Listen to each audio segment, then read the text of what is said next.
Film diawali dengan memperlihatkan sebuah kapal pengawas laut. Terlihat seorang pria bernama Hunter dan Ray, beserta keponakan perempuannya bernama Jada. Tiba-tiba dibuat marah ketika mereka melihat sekelompok turis asing tengah meledakkan kembang api, di mana sang turis bernama Glenn dengan satu temannya dan juga pacarnya dibuat pasrah ketika Hunter merampas kembang api yang akan dipakai mereka untuk bersenang-senang. Karena itu akan sangat berbahaya dan juga merusak ekosistem di sekitar pulau tersebut. Beberapa waktu kemudian Ray yang tengah memancing di tengah laut, secara tiba-tiba mendapati tarikan yang cukup besar. Namun rupanya bukan ikan yang ia tarik, melainkan satu mayat manusia yang sudah membiru, dengan asumsi pria ini tewas tenggelam. Bahkan ketika Jada berusaha mengecek area kedalaman laut menggunakan semacam drone canggih, mereka melihat adanya sebuah cahaya di dasar laut, dan hal itu lagi-lagi memberikan mereka asumsi bahwasanya mayat tersebut berasal dari sana. Untuk itu, Hunter dan Ray yang berencana melaporkan kepada serif sekitar, membuat Jada yang ada di sekitar mayat tersebut harus mendapatkan serangan brutal, dengan keanehan yang amat besar, karena mayat tersebut tiba-tiba bangkit. Ray yang mencoba membantu Jada dengan Hunter yang kini datang lantas, membuat Hunter melayangkan beberapa tusukan kepada mayat tersebut. Hingga ketika berusaha memberikan pertolongan kepada Jada yang banyak mengeluarkan darah, lagi-lagi mayat tersebut kembali bangkit, membuat Ray dan Hunter yang sangat bingung kini bertindak dengan melemparkan kembali mayat tersebut ke lautan. Mendapati luka yang cukup serius pada Jada, mereka pun kini mencoba berlabuh untuk bisa bergerak cepat mengobati Jada, yang banyak kehilangan darah, dengan Hunter yang langsung menelepon seorang dokter bernama Kenzie, yang juga merupakan kekasih dari Hunter. Tanpa berlama-lama Dr. Kenzie pun langsung memberikan pertolongan pertama pada Jada.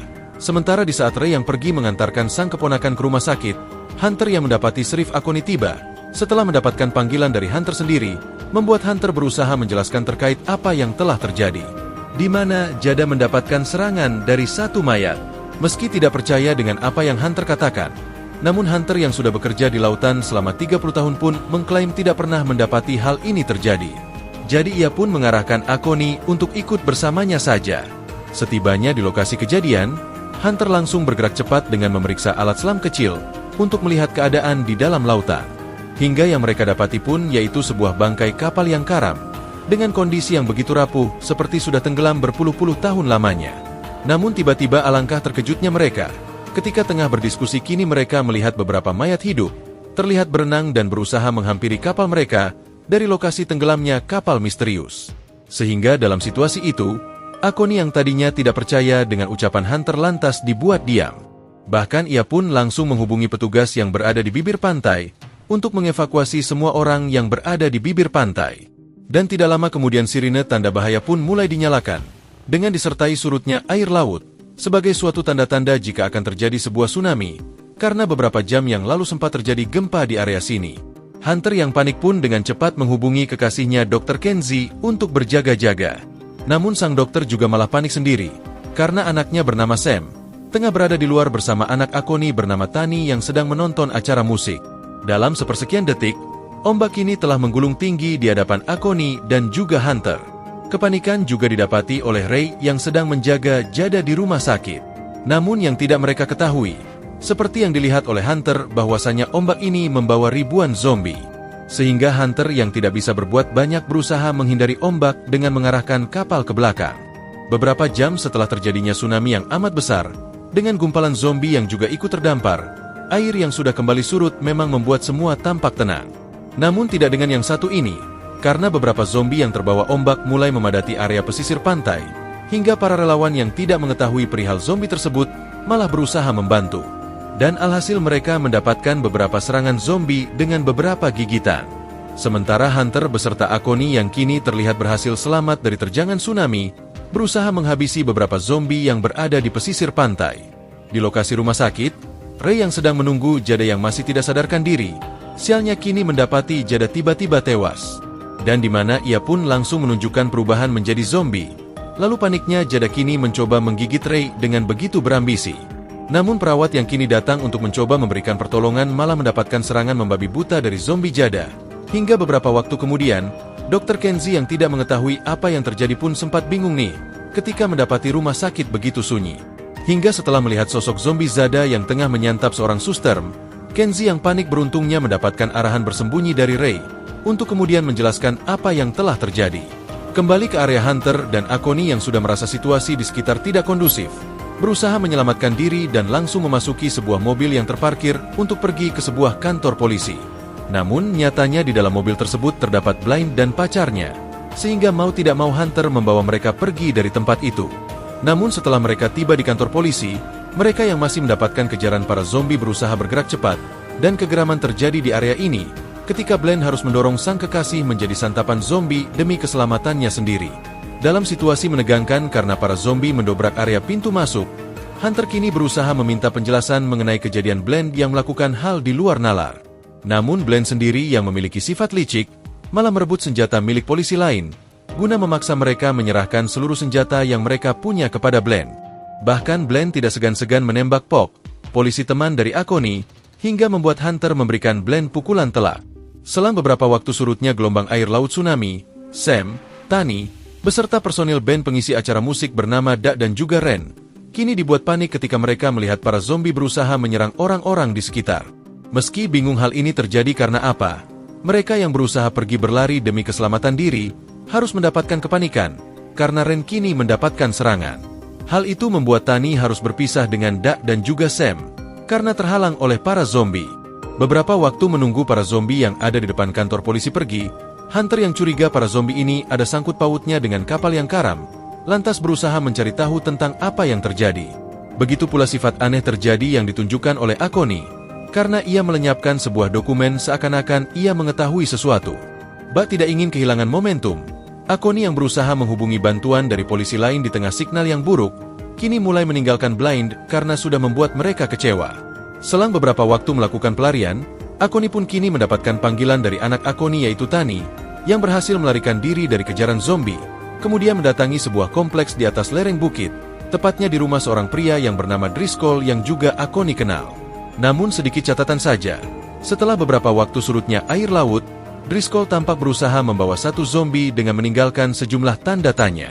Nah, karena Tani sudah dalam keadaan aman, Akoni diarahkan untuk bisa menjemput Sam, karena menurut Tani mereka sudah terpisah.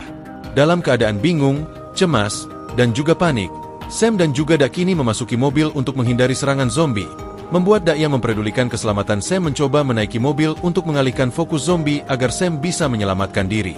Hingga di tengah ia bernyanyi untuk mengelabui fokus zombie, Sam yang kini melarikan diri begitu beruntung karena dengan tepat waktu Hunter dan Akoni datang menjemput. Namun tidak dengan Dak yang harus tewas mendapatkan serangan, karena tidak memiliki waktu. Setelah menyelamatkan Sam, tujuan kembali ada pada mereka. Karena mereka kini berencana pergi ke rumah sakit untuk menjemput Kenzie. Setibanya di rumah sakit, situasi yang tidak memungkinkan untuk melewati para zombie sebanyak ini, membuat Sam mau tidak mau menarik diri untuk bisa mencari telepon agar bisa menghubungi sang ibu. Karena pikirnya ia mengetahui baik lokasi rumah sakit ini, dan ia akan bergerak cepat. Namun sialnya selang kepergian Sam, para zombie pun kini menghampiri Akoni dan Hunter. Hingga karena menyadari para zombie tidak akan mudah mereka lawan tanpa memberikan luka di arah kepala, Hunter memberikan ide terbaik dengan cara memberikan tegangan listrik kepada para zombie. Hingga selang perlawanan tersebut, Sam, Kenji, dan juga Ray datang menghampiri. Sekaligus mereka pun dibuat tahu jikalau melukai otak zombie bukan satu-satunya cara menghabisi, karena dengan memberikan tegangan listrik pun bisa mereka lakukan. Mengingat dari logikanya, zombie-zombie ini telah lama di dalam air, dan listrik akan menjadi sangat beringas jikalau bertemu dengan air kembali. Beberapa waktu kemudian, mereka pun kini tiba nih di area kediaman Driscoll, untuk sekiranya menjemput Tani. Namun karena situasinya tidaklah baik, mereka memilih untuk tinggal. Hingga ketika melihat adanya radio, Akoni yang mencoba meminta bantuan, kini malah mendengar suara misterius. Jelas saja hal itu pun membuat Akoni sangat penasaran. Namun sialnya tanpa diduga Akoni kini mendapatkan serangan zombie di sebuah tempat penelitian.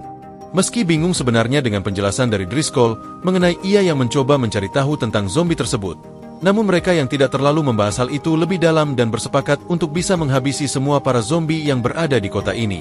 Karena bagaimanapun juga hal ini pun demi keselamatan mereka termasuk juga orang-orang di sekitar.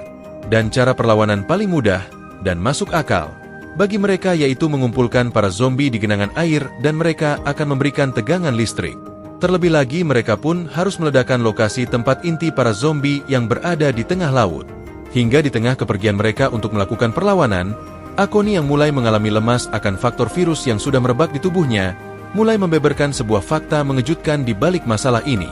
Di mana menurutnya 30 tahun yang lalu sebuah perusahaan farmasi datang dengan slogan, jikalau mereka menemukan obat anti penuaan. Namun karena obat tersebut belum terjamin, perusahaan tersebut menyuap Akoni dan pemerintah setempat untuk menyembunyikan hal ini agar tidak diketahui halayak ramai, karena percobaan dilakukan kepada para manusia. Akan tetapi di balik itu, ada efek samping yang sangat mengerikan dari obat tersebut. Karena obat tersebut mampu merubah manusia menjadi zombie, hingga demi menghilangkan jejak, pihak perusahaan menenggelamkan kapal beserta para manusia yang menjadi objek percobaan. Hingga setelah penjelasan itu mereka pun harus dibuat bergegas kembali, ketika para zombie kini datang menghampiri, hingga karena merasa jika dirinya sudah terinfeksi, Akoni kini mengorbankan diri untuk memperlambat para zombie. Lalu waktu perlawanan pun kini dimulai. Kelompok pun kini dibagi menjadi dua di mana Hunter, Sam, dan Kenzie akan bertugas di area pantai pesisir, untuk menghabisi para zombie dengan memberikan tegangan listrik di area genangan air. Bahkan dalam situasi itu pun, Hunter berusaha menggiring para zombie dengan menggunakan sebuah motor berstereo musik yang begitu nyaring. Sementara di tempat berbeda Driscoll, Tani, dan juga Ray yang bertugas meledakkan kapal karam yang menjadi sarang zombie di tengah laut. Berhubung hanya Driscoll yang bisa menggunakan bom C4, akhirnya ia pun kini mencoba merakit bom tersebut dan mencoba masuk ke dalam air untuk menyimpan bom itu. Namun karena Driscoll lengah dirinya terlebih dahulu diserang oleh zombie yang membuatnya tampak tewas, membuat Ray dan Tani berusaha berputar otak dengan memberikan seloti plastik agar bom tidak basah. Berhubung tahu daya ledak sangatlah jauh, Ray lalu mengarahkan Tani untuk pergi berenang menuju tepi pantai. Sementara Ray sendiri yang akan meledakkannya. Dengan terlebih dahulu, Ray berpamitan kepada Hunter jikalau ia kemungkinan tidak akan selamat. Setelah gelombang besar yang kembali terjadi akibat ledakan, beruntunglah Sam, Kenzie, dan juga Hunter berhasil selamat. Bahkan mereka pun kini dibuat senang kembali, karena Tani juga rupa-rupanya berhasil selamat. Dan film pun berakhir.